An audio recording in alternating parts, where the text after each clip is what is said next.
Saludamos en primer lugar ya a Diego Fernández Felices, es director general de inversiones de AIG Banca Privada. Señor Fernández Felices, muy buenas tardes, feliz año. Buenas tardes, Fernando, feliz año, encantado de estar con vosotros. Bueno, hablemos en primer lugar, si le parece, del momento del mercado, muy incierto, con muchísima agitación de una jornada a otra. Hay muchísimo ruido, mucho ruido del que ustedes siempre pues, aconsejan extraerse, pero parece que está muy justificado precisamente ese ruido.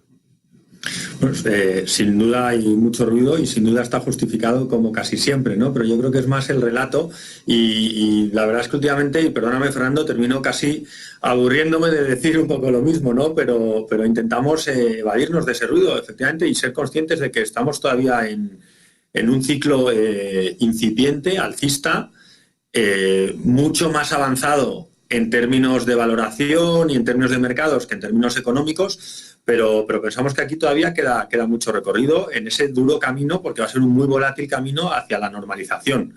Es una normalización en muchos sentidos, quizás el más relevante o más llama la atención hoy es la normalización monetaria, pero es ese camino a la normalización que ocurre por unas razones positivas y pensamos que es una oportunidad, pero sin ninguna duda va a generar muchísima volatilidad, posiblemente en los próximos meses y, en mi opinión, habiendo ya cambiado de régimen de volatilidad de largo plazo. Pues muy difícil que volvamos a ver entornos de volatilidad como los que hemos vivido los últimos años en esta última ya fase del ciclo.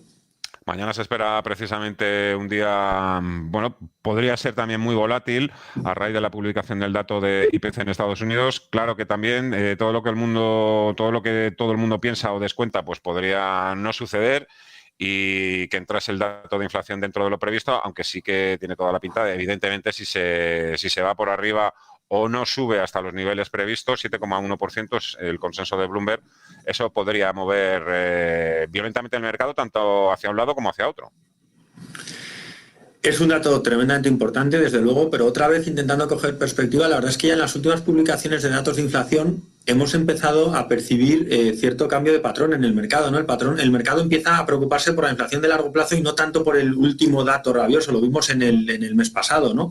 Pero sin ninguna duda es el dato importante, es el riesgo de cara a 2022 y tenemos que estar muy de cerca. Más que el dato en sí, será muy importante ver el desglose, posiblemente el número no nos diga gran cosa, y la atención tiene que estar puesta en de dónde viene la inflación y cuántos de esos componentes son temporales y cuántos son estructurales, porque seguimos con la temporalidad de la inflación y ya cuesta argumentar temporalidad de algo que lleva tanto tiempo, ¿no? Pero sí hay todavía factores que siguen siendo temporales. Por lo tanto, nosotros estaremos especialmente atentos a los costes laborales y a los costes de vivienda, que son los dos factores de inflación más estructurales es que está pasando en la economía estadounidense, que sin embargo por ahora no están afectando tanto a la europea. El mercado, de alguna forma, no se creía del todo. Lo veíamos hace unas semanas con el repunte de los bonos, pues tampoco estaba, pues bueno, veíamos que estaban ahí como muy frenados, a pesar de que la hoja de ruta de la Reserva Federal marcaba hasta 3 subidas de tipos de interés en este 2022 y rápidamente ha pasado a creerse que puede haber incluso 4 subidas de tipos este año.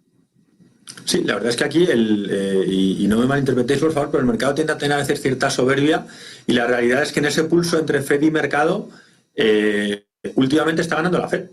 El mercado no se termina de creer de tantos movimientos de la Fed y finalmente terminan ocurriendo, en cierto modo, ¿no? Entonces, bueno, yo creo que para el 2022, o sea, estamos hablando de una diferencia de un trimestre o una subida de tipos, ¿no? Serán 3 o 4 y empezarán en marzo, terminando en septiembre o en junio, ¿no? Yo donde soy más escéptico es en el ejercicio siguiente. A mí lo que realmente hoy me cuesta comprar al mercado, comprar a la Fed, y el mercado en general está todavía de nuestro lado, son las 3 o 4 subidas para el 2023.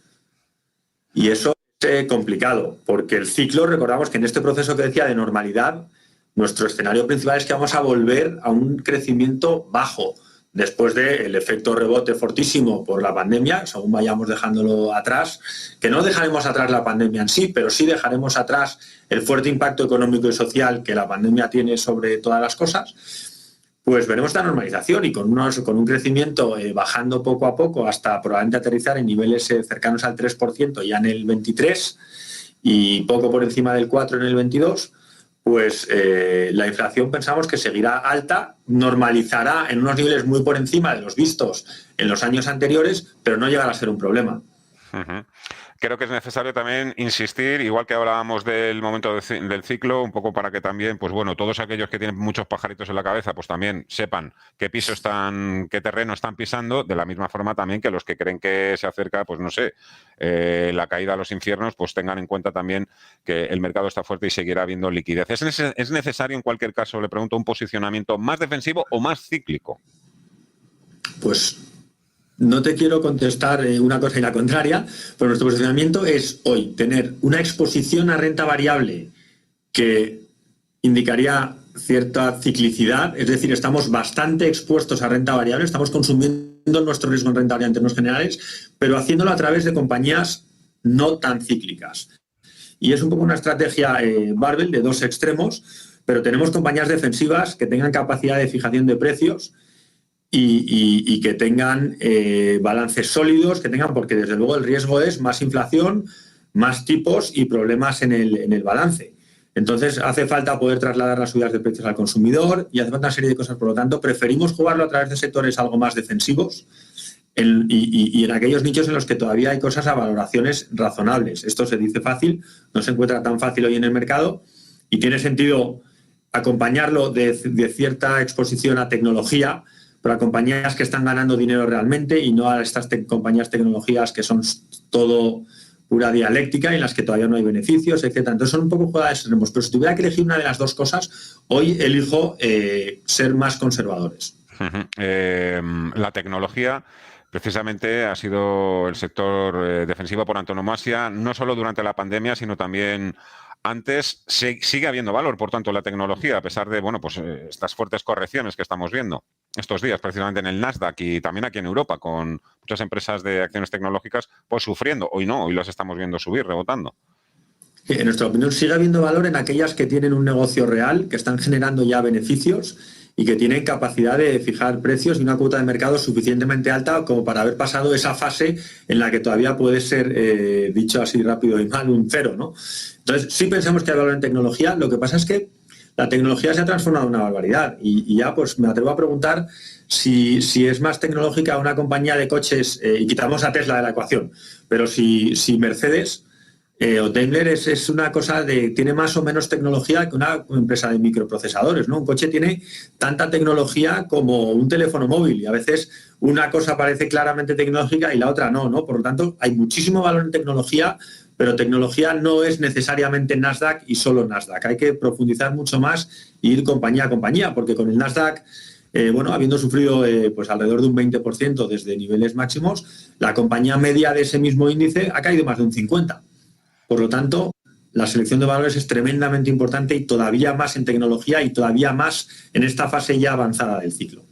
¿Qué debe incluir en estos momentos una cartera de fondos o de acciones, en su opinión?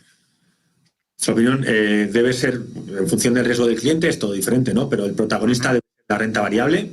Debemos tener todavía muy poco riesgo en tipos de interés y no tener apenas duración. Buscamos cierta diversificación a través de activos que la verdad es que no han funcionado especialmente bien, pero pensamos que siguen teniendo sentido, como el oro, por poner un ejemplo, y metales preciosos en general. En la parte de renta variable preferimos cierto sesgo a valoración, pero valoración o el value investing entendido de determinada manera. No creemos en el dogmatismo extremo y en el cero material, o sea, en el todo materias primas y en el cero tecnología o en el cero. O sea, pensamos que hay cosas que se pueden encontrar a precios razonables en sitios muy diferentes y sustituir algo de riesgo de mercado por riesgo de gestor, como solemos decir, ¿no? Es decir, mucha gestión activa y algo de inversión alternativa líquida en lo que no dependamos solo de la dirección de los mercados, sino que dependamos del acierto de determinados gestores que llevan años demostrando talento y la capacidad de generar alfa o valor añadido en mercados complicados. Así que se podría incluso ganar dinero, obtener rendimiento en un mercado bajista. No quiero decir que vaya a ser un año bajista, pero también cabe esa posibilidad. Se puede obtener dinero, se puede obtener rentabilidad en un mercado bajista.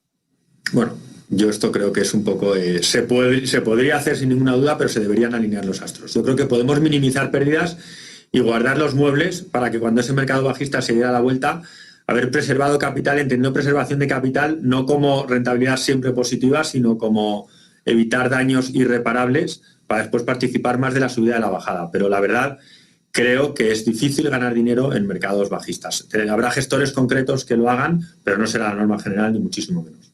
Diego Fernández Felices, director general de inversiones de AEG Banca Privada. Un placer, como siempre. Gracias por el análisis y los consejos. Hasta otra. Muy buenas tardes. Hasta la próxima. Gracias, Fernando.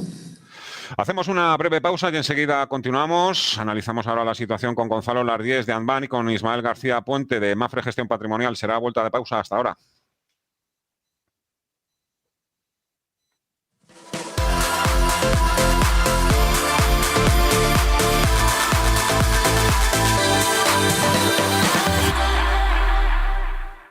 Cuando inviertes en bolsa, la confianza es lo más importante.